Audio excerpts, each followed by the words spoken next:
Hello students, Vinita Hindi class में आपका स्वागत है।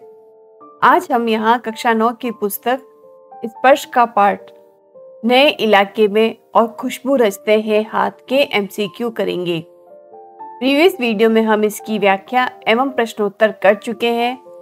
अब रैपिड फायर स्टाइल में बिना समय गंवाए इसके MCQ करते हैं। लेट्स स्टडी MCQ ऑफ नए इलाके में और खुशबू रचते हैं हाथ।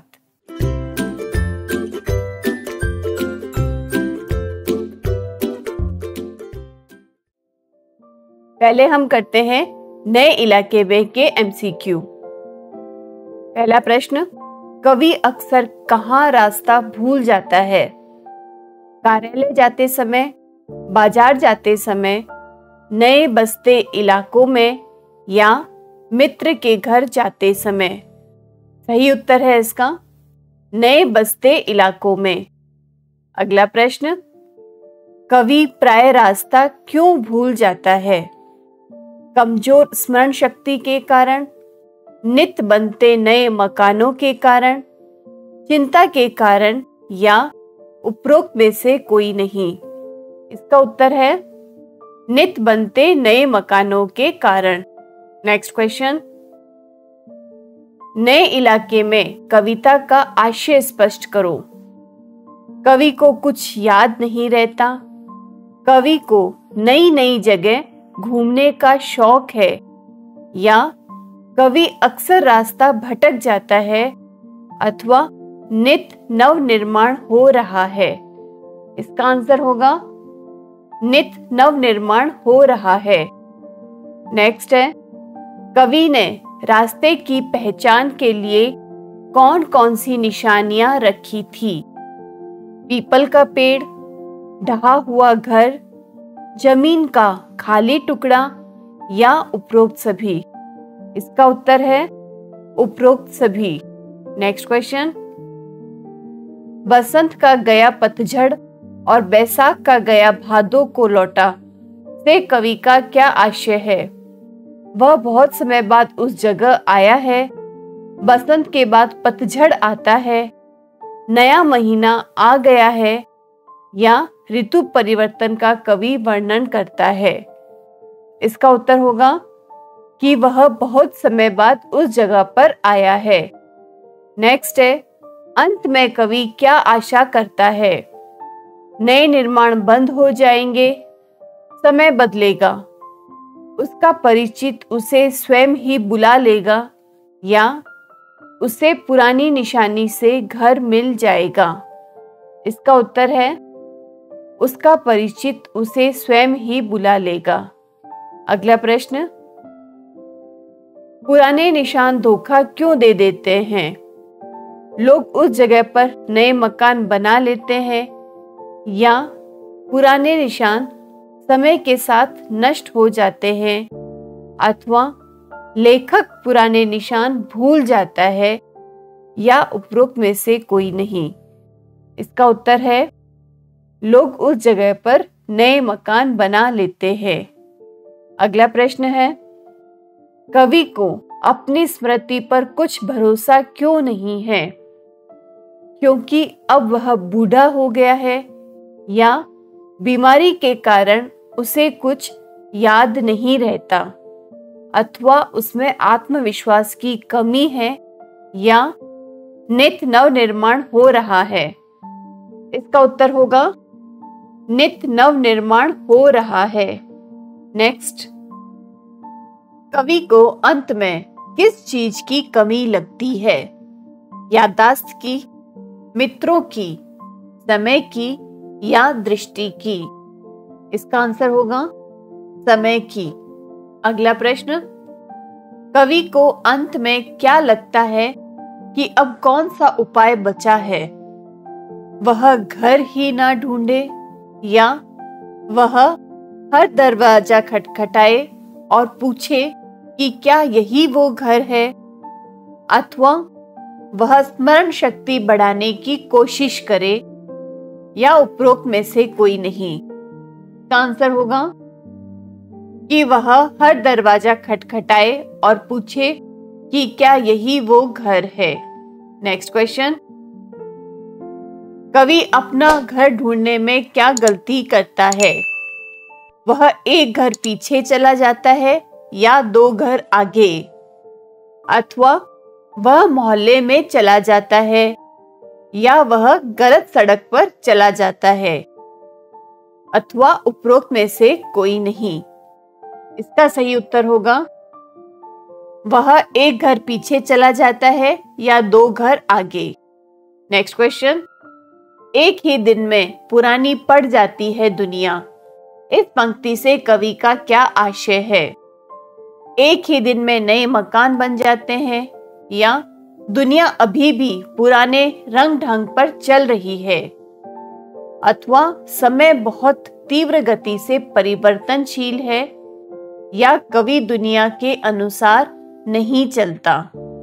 इसका आंसर होगा समय बहुत तीव्र गति से परिवर्तनशील है। अगला प्रश्न, कवि निशानों की क्यों बात करता है? अपने घर का रास्ता जानने के लिए, लोगों को घर का पता बताने के लिए, विषम परिस्थितियों से अवगत कराने के लिए या तीव्रता से हो रहे बदलावों को बताने के लिए। इसका आंसर होगा तीव्रता से हो रहे बदलावों को बताने के लिए। अगला प्रश्न, कवि क्या खोज रहा है? अपने घर की पहचान, एक मंजिला घर, जमीन का खाली टुकड़ा या नए नए मकान। सही उत्तर है इसका जमीन का खाली टुकड़ा। अगला प्रश्न, कवि का घर कैसा था? पीपल के पेड़ जैसा विशाल, बिना रंग वाले लोहे के फाटक का, नया बना हुआ या ढहा बहा हुआ? इसका उत्तर है बिना रंग वाला लोहे के फाटक का। नेक्स्ट है, तेजी से बदलते समय को कविता की किस पंक्ति में बताया गया है? बसते इलाके, खोजता हूँ ढहा हुआ घर या जैसे बसंत का गया पतझड़ को लौटा हूँ, अथवा समय बहुत कम है तुम्हारे पास? तो इसका उत्तर है जैसे बसंत का गया पतझड़ को लौटा हूँ। अगला प्रश्न, एक मंजिला का क्या अर्थ है? एक मंजिल की ओर, किसी छोटे घर का नाम या एक मंजिल वाली कोई इमारत, अथवा एक दृढ़ उद्देश्य? इसका सही उत्तर है एक मंजिल वाली कोई इमारत।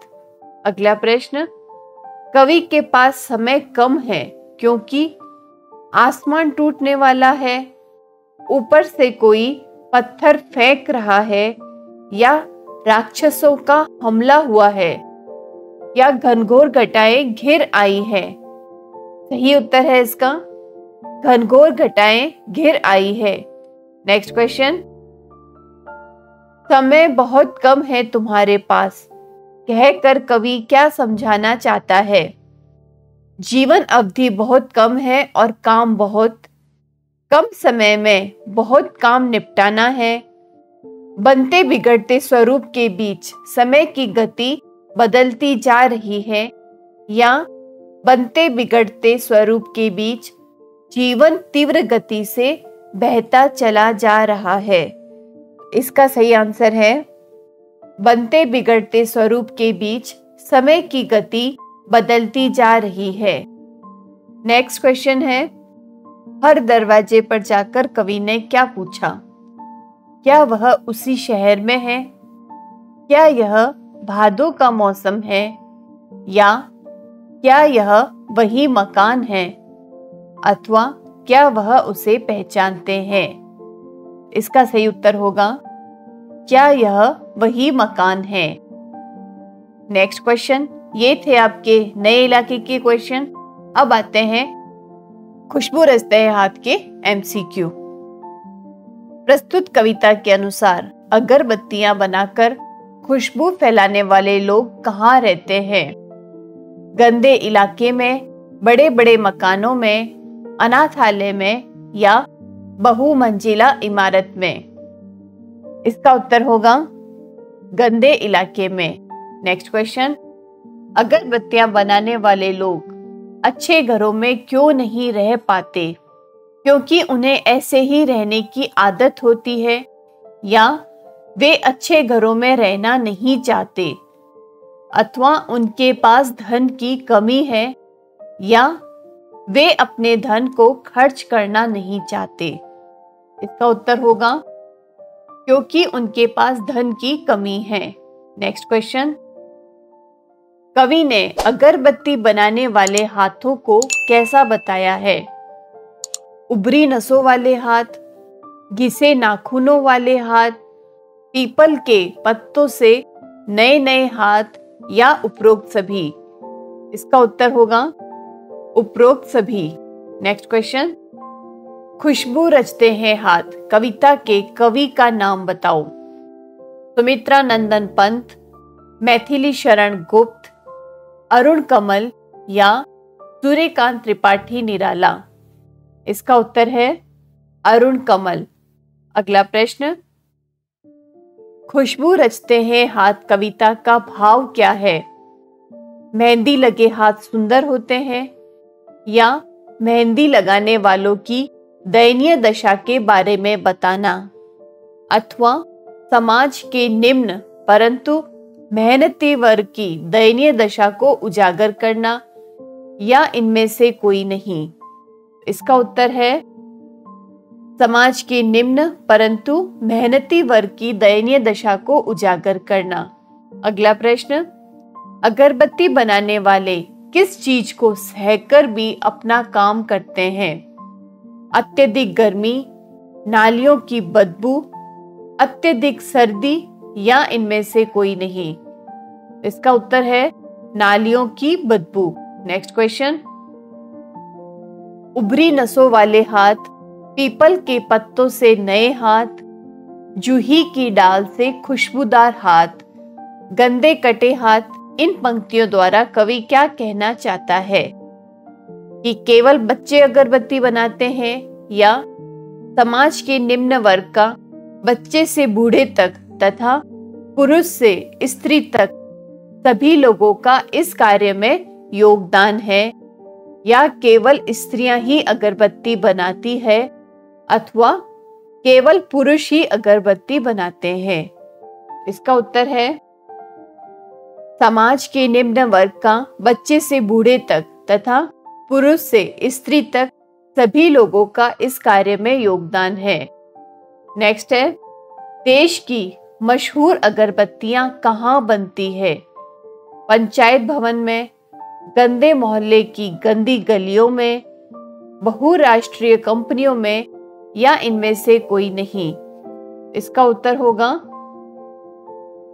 गंदे मोहल्ले की गंदी गलियों में। अगला प्रश्न, कौन कौन सी अगरबत्तियां लोग बनाते हैं? केवड़ा, गुलाब, हंस और रात रानी, या उपरोक्त सभी? सही उत्तर है इसका उपरोक्त सभी। नेक्स्ट क्वेश्चन, कविता खुशबू रचते हैं हाथ से क्या अभिप्राय है? मेहंदी लगाने वाले लोगों से, इत्र बनाने वाले लोगों से, अगरबत्ती बनाने वाले लोगों से, या फूल उगाने वाले किसानों से? तो इसका सही उत्तर है अगरबत्ती बनाने वाले लोगों से। नेक्स्ट क्वेश्चन, अरुण कमल का जन्म कब और कहां हुआ? बिहार के रोहतास जिले में सन 1954 को, उत्तर प्रदेश के इलाहाबाद में सन 1964 को, बिहार के पटना में सन 1925 को, और उत्तर प्रदेश के काशी में सन 1925 को। सही उत्तर है इसका बिहार के रोहतास जिले में सन 1954 को। नेक्स्ट क्वेश्चन, खुशबू रचते हैं हाथ कविता के माध्यम से कवि समाज की किस विडंबना की ओर संकेत करता है? समाज में ऊंच नीच का भेद है, या अगरबत्ती बनाकर खुशबू फैलाने वाले बदबूदार इलाके में रहने के लिए विवश है, या समाज धर्म के आधार पर बटा हुआ है अथवा समाज जाति के आधार पर बटा हुआ है। सही उत्तर है इसका कि अगरबत्ती बनाकर खुशबू फैलाने वाले बदबूदार इलाके में रहने के लिए विवश है। नेक्स्ट क्वेश्चन, उभरी नसों वाले हाथ से किनकी ओर संकेत है? युवकों की ओर, बच्चों की ओर, वृद्ध व्यक्ति की ओर या महिलाओं की ओर? इसका आंसर होगा वृद्ध व्यक्ति की ओर। नेक्स्ट है, खुशबू रचने से अभिप्राय है इत्र का उपयोग करना, समाज में सौंदर्य की सृष्टि करना, गुलाब से घर महकाना या अपने जीवन को सुख सुविधापूर्ण बनाना? इसका उत्तर होगा समाज में सौंदर्य की सृष्टि करना। नेक्स्ट क्वेश्चन, खुशबूदार हाथों की तुलना की गई है गुलाब की महक से, जूही की डाल से, फूलों की कोमलता से या नई नई कोपलों से? इसका आंसर है जूही की डाल से। नेक्स्ट क्वेश्चन, गंदे मोहल्ले के गंदे लोग क्या बनाते हैं? फुलझड़ियाँ, अगरबत्तियाँ, मोमबत्तियाँ या पटाखे? इसका उत्तर है अगरबत्तियाँ।